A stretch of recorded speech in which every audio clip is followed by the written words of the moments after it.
Welcome to the SVG-TV news for Thursday, February 29th. I am Khalil Kato with the details.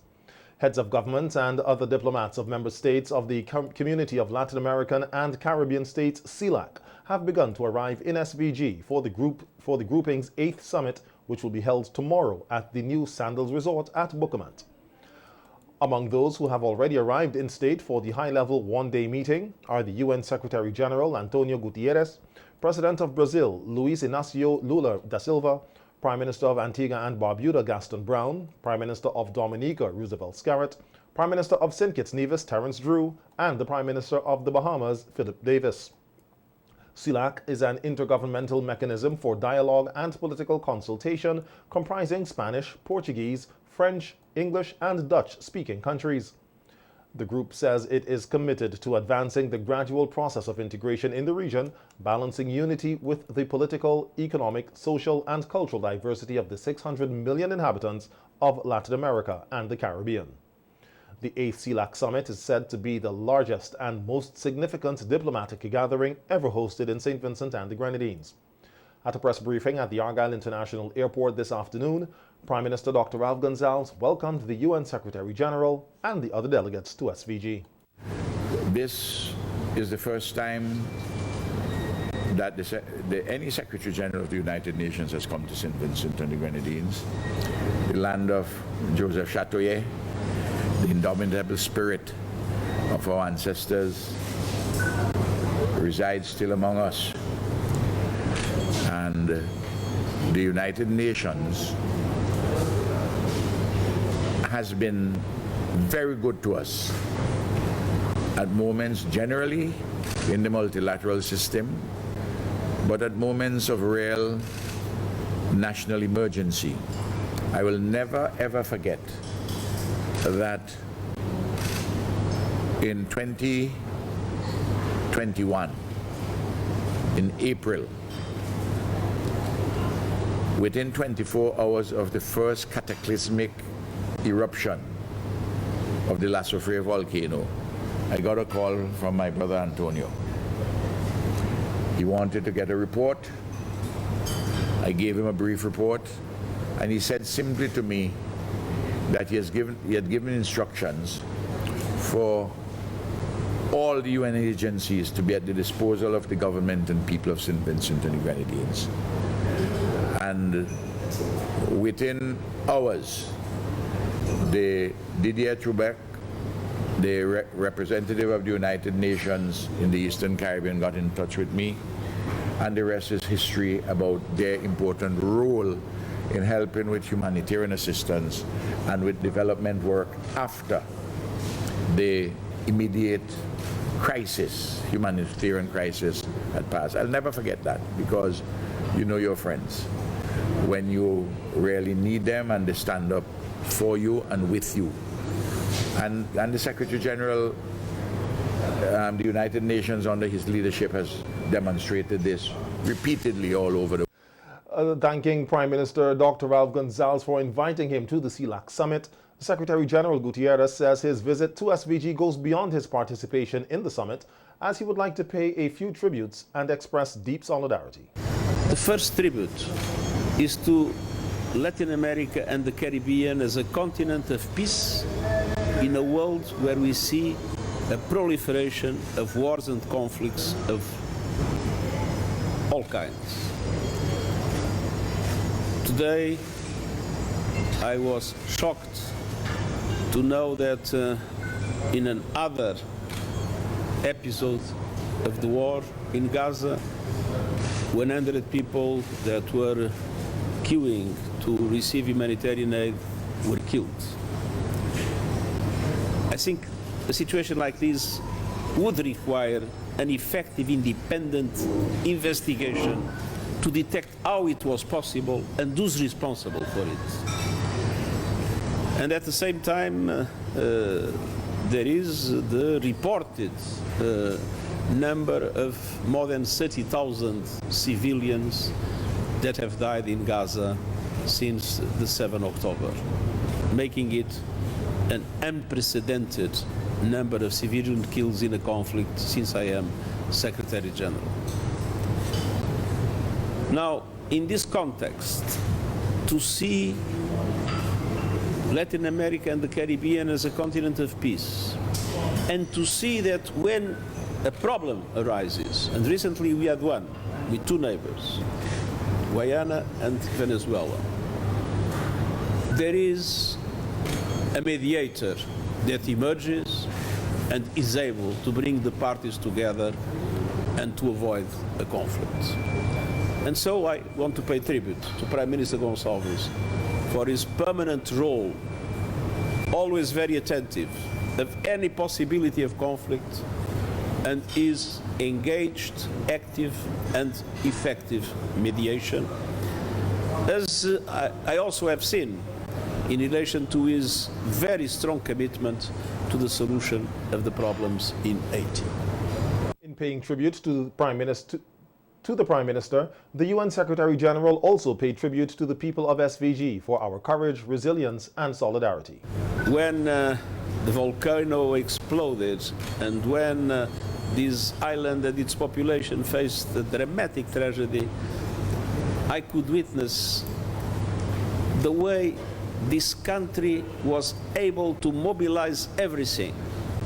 The solidarity of the people, the courage of the people, the determination of the people, that is something that is an example for all of us everywhere. And once again, I want to express my enormous appreciation for what was done in the immediate response and in the reconstruction that followed.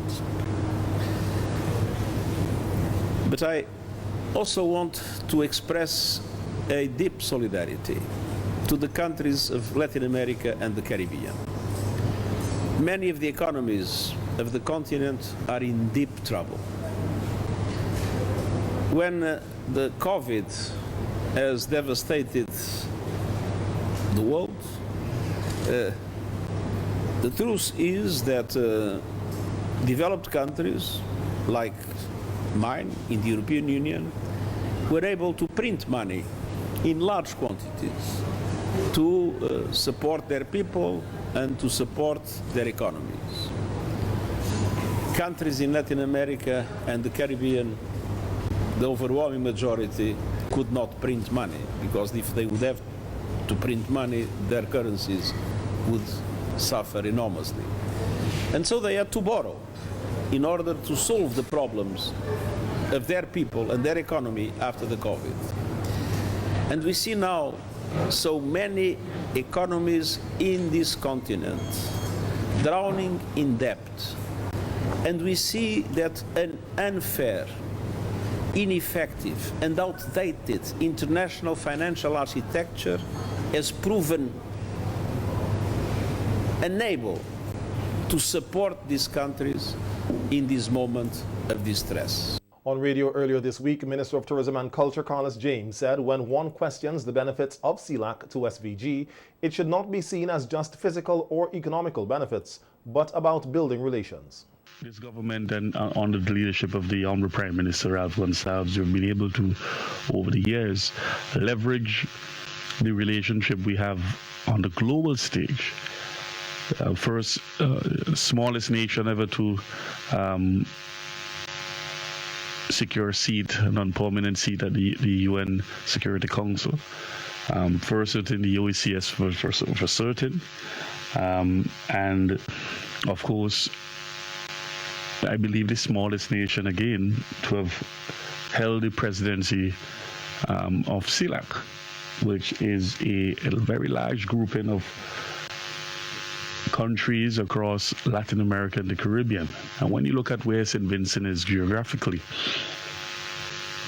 our position, our size, our population, our GDP per capita, compared to some of the countries in which we have held the presidency of CELAC, and we have had the opportunity to chair and lead the discussion on a number of important activities within Latin America and the Caribbean: food security, climate change, number of developmental initiatives that we have had chairmanship and co-chair of subcommittees across Latin America and the Caribbean. When you look at what we have been able to achieve and accomplish as a small island developing state within the grand scheme of things, it is really an important part of how we leverage our own foreign policy position. According to Minister James, one voice that can be counted on in the geopolitical space where there is an issue is that of SVG, which he said will serve as a voice of reason and holds a position which is sound and principled. It's one voice he can look for, and then you look at where all the voting blocks are and the countries at the UN and where they're voting and positioning themselves. You can always count on St. Vincent and the Grenadines making bold decisions, strong decisions in terms of leadership in how we position ourselves within the broader framework of our geopolitics. And that has been really our country from since 2021, and that has really been our leadership from since 2021. So when St. Vincent and the Grenadines naturally would suggest that we want to have a seat at the UN Security Council, countries would vote because they know, vote in support of St. Vincent and the Grenadines because they know that this country's leadership and our foreign policy agenda is one that is principled, one that is sound, and one that, in terms of our deliberation and our position on very important issues of geopolitics, we are always on the side of reason. Naturally, when we demitted office at the UN Security Council and the opportunity became available for our election to the presidency of CELAC, naturally we had the overwhelming support of every major country within CARICOM, within Latin America, within the Americas, because they recognize again that St. Vincent and the Grenadines is positioning itself as a strong global dominant force and presence. Minister James said SVG is positioning itself in geopolitics and international relations, and its hosting of the 8th summit of CELAC is an extraordinary period in the country's history. Where we can host 33 heads of government here in our small country called St. Vincent and the Grenadines. And we can accommodate them, we can provide the necessary requirements that are needed for hosting such an important and large conference here in St. Vincent.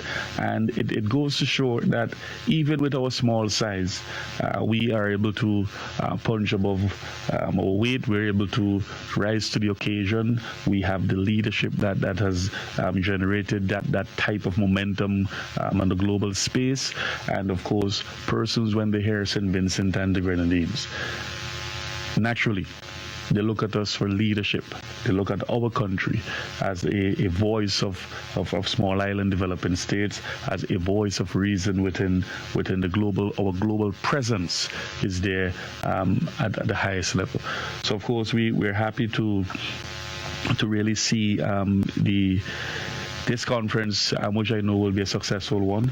And of course, I really applaud everyone who's behind the scenes working to ensure that we have an important build-up and hosting of this event. The Sandals Resort, under construction here in St. Vincent, will have 40% of the rooms being butler suites, the highest number of the Sandals resorts throughout the region. This is according to Minister of Finance, Economic Planning and Information Technology Camilo Gonzalez, who was speaking on radio earlier this week. They're going to have about 130 or so, 140 rooms that are called butler suites, which means that when you check into a butler suite, you don't just get the regular service. Somebody will come to your door. They will know you by name already. By the time you come, they'll have done some research on you. They know your birthday. They know whether you like red wine or white wine. They know whether you like fish or beef and so on. And they will give you a customized experience at the hotel. Now, the reason that is important, and I'm talking now as the Minister of Finance, is that the butlers at Sandals make between $55,000 and $75,000 US a year. Now, I tell you right now, that is more than I make as the Minister of Finance of St. Vincent and the Grenadines. And I told this young lady that. I said, well, the next time you see me by Marcella shop in Fair Hall, I expect you to buy me the drink because you make it more than me now. And she said, what do you mean? What do you mean making more than you and minister and so on? And I said, I have gone over the salaries of what you guys will be making. And I know that 1 year after you come out of training and you become a full-time butler at Sandals, you will be making more money than me. And the good thing about that is you're going to have 100 and odd young people in St. Vincent and the Grenadines, young, energetic people who will be making salaries that qualify them as middle class. Minister Gonzalez says a number of opportunities will be created with the operation of Sandals Resort SVG, including for entrepreneurs. Taxi drivers will be taking people back and forth to Sandals. The fellas offering tours on kayaks and diving and trips up Soufrière and rides down to Beckway and selling crafts and the whole thing. It will create opportunities for entrepreneurs. It's true to say that entrepreneurship is booming in St. Vincent and the Grenadines, but so too are jobs. On March 27th, when Sandals opens, there are going to be 575 Vincentians working there. That's almost 600 jobs on day one. And within a year, that's going to go up to 900 jobs. And that's just the 900 people working at the resort. It's not counting the farmers who will make money because Sandals is there, the fishers who will make money because Sandals is there, the taxi drivers who will make money, the tour guides, the craft sellers, the wedding photographers, all of these other people who are also going to make money. The people in the next door village, we have a plan with Sandals when they're up and running that once a week in Bucament, we're going to have a fish fry. And they're gonna send their people across the bridge by the river to come into Bucament and try some local flavor. We're going to make sure that the money spins in the community. The finance minister said the construction boom will continue this year with the start of construction of the modern acute hospital at Arnes Vale and more hotels, including the Marriott Hotel, noting that he also received good news on Tuesday of another airline coming into SVG out of the USA. An airline that people ain't talking about yet. I ain't talking about American. I ain't talking about Air Canada. I ain't talking about JetBlue. Another one, and you'll hear about that. I don't want to make announcements that the Prime Minister or the Minister of Tourism will make, but I tell you, another one is coming. And its first flight will be arriving here on Independence Day, October 27th, and it's a name that you know. It's not no fly-by-night airline. I think I know what it is. But I'll let other people talk about those things. But the more and more tourists come, create more and more opportunities for entrepreneurs and the like. And leader of the opposition New Democratic Party, Dr. Godwin Friday, said the country is not making the kind of progress that the government continues to boast about. Speaking on his party's New Times program earlier this week, Dr. Friday said the picture being painted by those in government is not the reality for most people in the country. We have a role to play now in educating one another, in encouraging one another, in getting the courage to do that which we know that we must do come the next general election. And that is to vote against the party that is in office because they're simply not delivering for the people. You have given them support in the past, they have made promises and they have broken them. And of course, we have been dramatizing and bringing these broken promises to the people so that they can hold this government accountable. That is what you're supposed to do when you're in government. You don't make empty promises just to get votes. If you make promises, then you must have a commitment to fulfill those promises, because the people in this country have seen what this government has to offer, what they have done. We're not saying they've done absolutely nothing. I mean, that has been their approach. But the point of the matter is the baton has to be passed, because you can't, as Ralph wanted to do, run the entire relay race yourself, because all that does is make us lose and fall behind the rest of the region, which is what is happening now. We have lower wages than anywhere else in the region. We have higher homicides than anywhere else in the region. We have violent crimes more so than anywhere else in the region. We have higher taxes than most places in the region. You know, all the things that we want to have turn around to make our country a better place, we are going in the wrong direction. On the 8th CELAC summit, where SVG will be handing over the pro tempore presidency to Honduras tomorrow, the opposition leader said under his leadership, his priority will be how these organizations can benefit the country in terms of international relations and investment opportunities.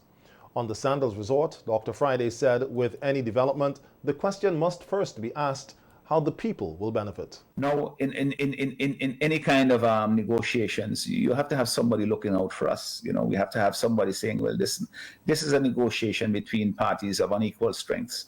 We don't know, like, how strong Sandals is in relation to us and so forth. But certainly in St. Lucia, they have 3 hotels. They have a stronger position there. In St. Vincent and the Grenadines, we are basically coming to the table now for the first time, and it is it's the obligation, the duty of the government to look out for the interests of the country, look out for the interests of the people. How do we benefit from it? It comes from the spin-offs. You know, we are not going to get, you know, a part of the room rate that they charge. We're not going to get, you know, whatever they serve up on the table, a portion except in taxes of the dinners and the breakfasts and so on that they serve. What we get is a lot of the spin-offs that take place. You know, what are the services that are provided to this major hotel? What are the goods that are provided to this business establishment? And how much of that trickles down? I don't like the word trickle down, to be honest. How much of that benefits our people? Because it shouldn't be just a matter of trickling. Now, when you think about trickle, you don't know where it's going. You know, it's just something that happens almost automatically. And it almost sounds like just a little drop. Yes, and you need to have a plan as to how you're going to integrate our farmers, our fisher folk, our local professionals and service providers in the taxi business and so on. All the tourist-related things. How are they going to be integrated into this development so that we can have the greatest spin-offs from it, so that there's a ripple effect throughout the economy. That is how these things function. What we're hearing are very concerning things that we've heard about, you know, the unreadiness of the government right now for essentially ensuring that our people will benefit from it. Dr. Friday said the government has the responsibility to get farmers, fishers, and others ready to take advantage of the opportunities to be provided from developments such as Sandals. To fisher folk and to farmers that, you know, this is what Sandals say they want and so forth, and it's up to you now to come to the table. Well, where has the government been in saying in the first place, you are the ones who have access to whatever agreement you have with Sandals? We don't have it. The fisher folk, the farmers don't have it. You come all of a sudden spring this, and then when they tell them in the parliament the other day, oh, there's $700,000 pounds or millions of dollars worth of goods and services that will be provided, and people will benefit from this. And what happens is that they turn around now and say that, you know, it's for you to make yourself ready. Ready in what way? How do we know what we need to do? You haven't told us. And Sandals now said that we want to deal with one supplier or 2 suppliers or whatever, major suppliers. Who are these going to be? Is it going to be simply Rainforest, which I'm told is related to their operation in terms of family relations? Where is the government in readying our people to take advantage of the opportunities that come there? That cannot be the way that you do development, which is why I said I don't like the notion of trickle down. That is something that you have to plan in advance. You have to know that this is coming because you have access to the agreement. Whatever agreement they make with Sandals, we don't have it. It's not part of public domain. And so they have a responsibility then to tell us what they agreed to, and then to ready the country for participation in this major economic enterprise. And it's very clear that that is not the case. It was not the case during the stage of the construction. As you will remember, that they had to bring in, or they say they had to bring in, but they brought in a lot of workers. The government allowed them to do so because they want to accelerate the construction. It's always a matter of convenience and expediency. Oh, we have to do this because, whereas at the same time, the rest of our people are just being left aside because. On now to the weather. The 72-hour outlook by the SVG Meteorological Service says an upper-level trough will linger across the island chain up to tonight, allowing for episodes of intermittent light to moderate short-lived showers. It says there is a medium chance of morning showers during the upcoming days, with relatively fairer conditions as the days progress into the mid-afternoon period. No significant dust haze intrusion is anticipated within the next 3 days. Gentle to moderate easterly to east-northeasterly trades are expected to cross the islands, with wind speeds decreasing on Sunday. Seas are expected to remain slight to moderate in open waters, with northerly swells ranging between 1 and 1.8 meters. Meanwhile, in an interview today with NBC Radio, meteorological forecaster at the SVG Met Office, Gregory Cato, said based on current climate models, there is a concern about the drought conditions until the end of March. Based on the latest climate models, the drought is now a concern up to the end of March, but there isn't anything indicating that it would be a concern by the end of May. This would be as a result of the emergence of the diminishing El Nino and the emergence of a La Nina. He explained that the emergence of La Nina means that conditions would be favorable for the growth of clouds, and if it occurs in the dry season, it would mean the possibility exists for an early rainfall event. The emergence of La Nina or the diminishing El Nino means that the environment, the upper level environment across the Eastern Caribbean will become more favorable for the growth of clouds. And this would mean if it occurs during the dry season, the possibility exists that we may have a rainfall event prior to the start of the hurricane season. Again, the La Nina means you're going to have more hurricanes, less intense, due to the fact that the upper level dynamics is such that it promotes the growth of clouds. However, we ask persons to stay updated with the information that is being disseminated from the Met Office. At this point, we are saying ensure that you conserve water. Oswald Robinson has been re-elected for yet another term to lead the St. Vincent and the Grenadines Teachers Union. In the elections held over a 2-day period on Wednesday and Tuesday of this week, Robinson defeated Nicole Martindale by over 200 votes to remain at the helm of the union. In an interview with SVG-TV News today, Robinson says while success is always a good feeling, the real winners in this victory are the nation's workers, including teachers, some of whom, he said, have been suffering for almost 3 years now without a job. Robinson says this will be his final term serving as president of the union, but noting that he is humbled by the confidence his members have placed in his leadership. When you're called to serve humanity, to help people to ease their sufferings, what I'm doing here is just a continuation of what I did way back when I was a youngster in primary school, in secondary school, running adult programs to help the people in my community, reaching out and serve, and I enjoy that. Because I'm people-centered. I love to help persons. And that does not get to say I'm filled with pride. I'm humbled to really do this. And to serve the most noblest profession, the teaching profession, it's something that, is part of me. And I am encouraged when people ask, Robinson, stay on. But at some point I have to go.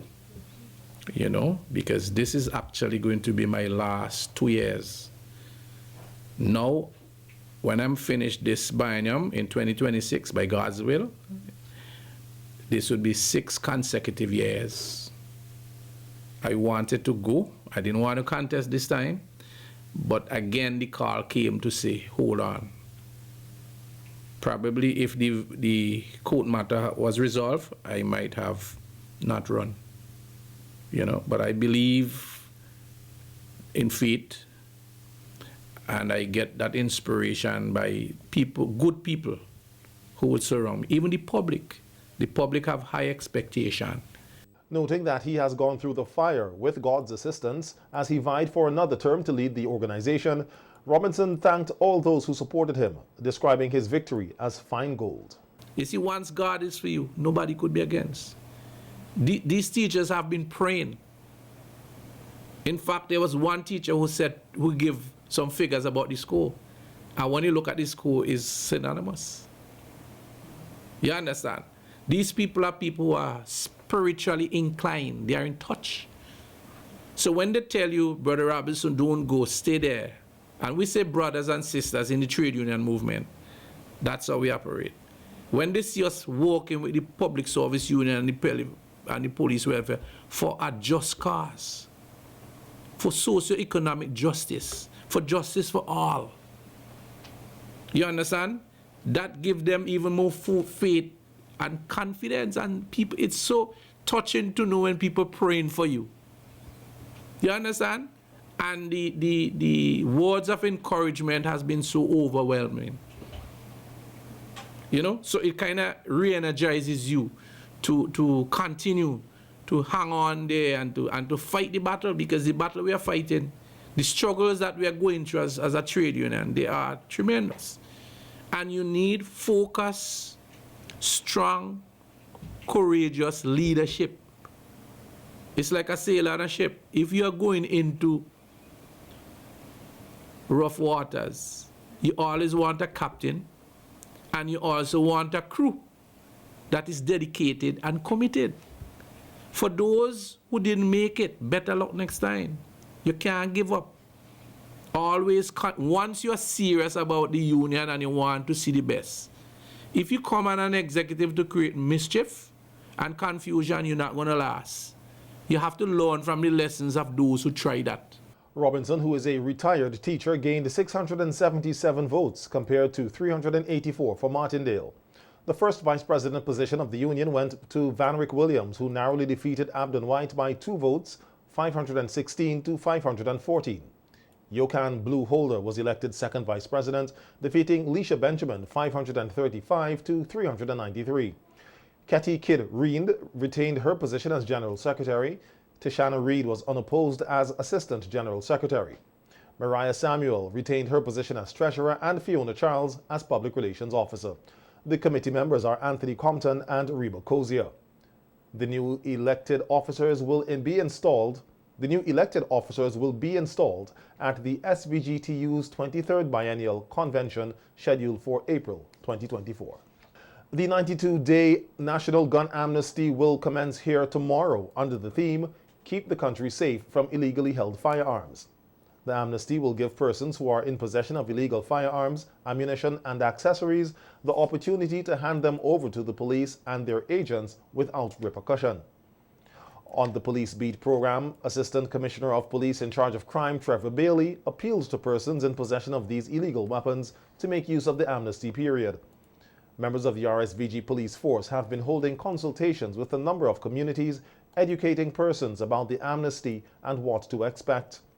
Also on the Police Beat program, ASP Hawkins Nanton says the consultations will continue throughout the period of the amnesty, which is expected to come to an end on May 31st.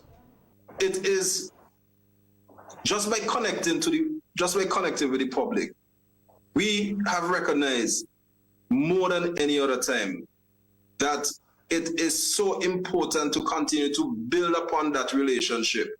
So much so that the divisional commanders, those are the officers who are in charge of each division, they have already started organizing themselves towards having smaller sessions of continuous direct meetings with the members of their constituencies so that they will be able to address other concerns. And I can tell you, for example, down in Northwestern, ESP Charles is already setting up meetings to deal with issues of predial larceny down in her division. And I can tell you that because I witnessed how direct intervention and her direct promise to meet with the members of her district, her division, as soon as possible towards addressing other concerns. So the police, we are not going back. We are forever going forward. As part of their crime-fighting strategy, ACP Bailey says members of the RSVG police force have to maintain the relationship they are rebuilding with members of the public, and it goes beyond the period of the gun amnesty. There will never be in the history, I believe, of the Royal Civil Service Police Force again, where there can be such a disconnect between the organization and its citizens. We cannot afford to ever have any lapse or allow the organization to stray so far again from that relationship with the general public. So it is not a one-off. We don't have any walkthroughs because it is leading up to the amnesty. During the amnesty, we will still have our community walks and our outreach.